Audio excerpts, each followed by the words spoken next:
خبر شامل کرتے ہیں شیخوپورہ سے۔ کومل مسلح زیادتی کیس کے ملزمان جو پولیس حراست سے کل رات فرار ہو گئے تھے، مبینہ پولیس مقابلے میں ہلاک۔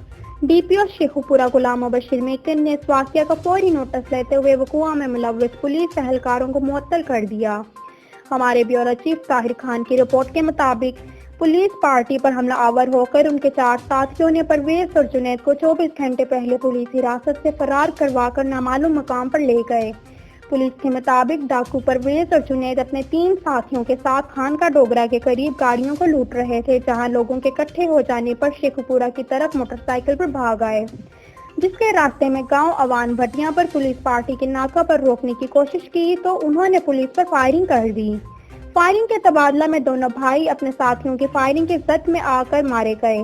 ڈی پی او غلام مبشر میکن کے مطابق فائرنگ کرنے والے 3 ڈاکوؤں کی تلاش جاری ہے۔ مرنے والے دونوں بھائیوں کی نعشیں THQ ہسپتال پہنچا دی گئی۔ کومل زیادتی کیس پر پاکستان کے علاوہ کئی یورپی ممالک کی انسانی حقوق کی تنظیموں نے احتجاج کیا تھا۔